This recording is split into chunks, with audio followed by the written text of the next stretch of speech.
A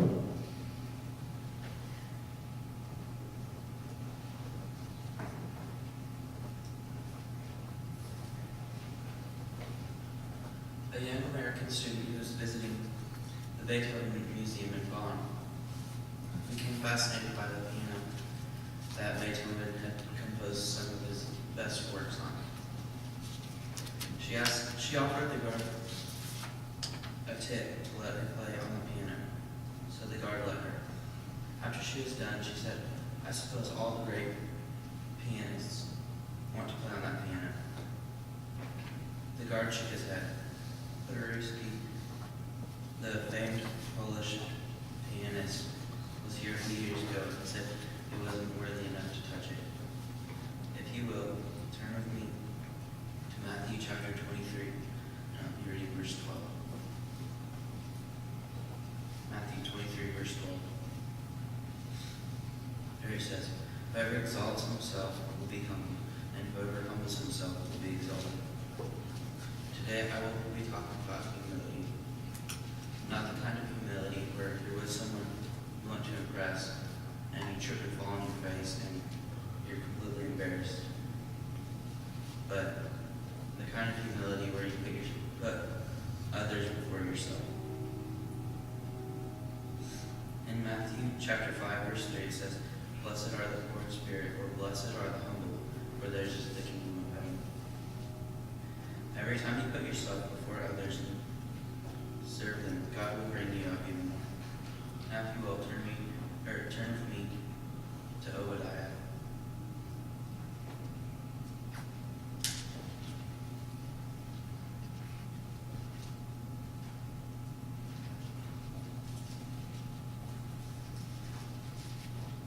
I'll be reading verses 3 and 4.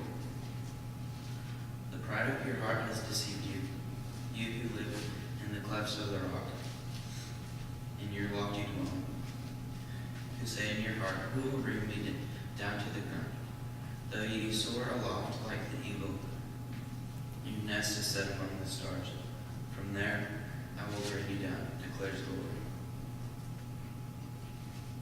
The way I say it is, the higher we build ourselves up and to humble ourselves, the farther we have to fall when God humbles us.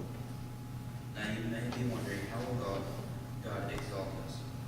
Well, we don't really know. Jesus just says that He will reward us in heaven. Now, if you will, please turn with me to Luke chapter 18.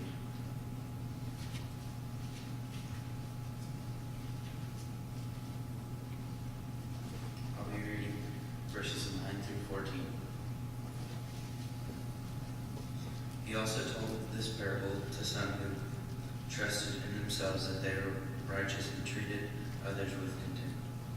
2 men went up into the temple to pray, one a Pharisee and the other a tax collector.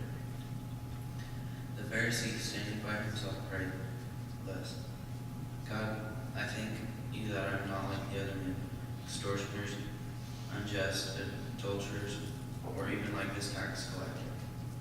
I fast twice a week. I give tithes of all that I get." But the tax collector, standing far off, would not even lift up his eyes to heaven, but beat his breast, saying, "God, be merciful to me, a sinner." I tell you, this man went down to his house justified, rather than the other. For everyone who exalts himself will be humbled, but the one who humbles himself will be exalted.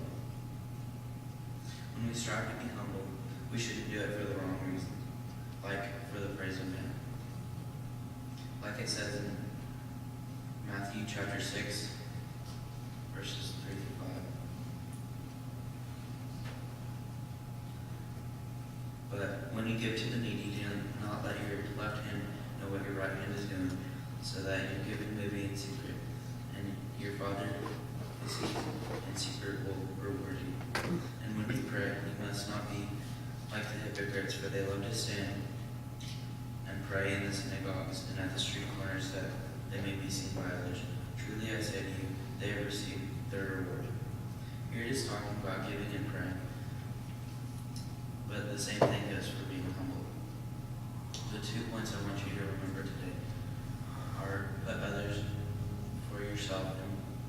not humble yourselves for the present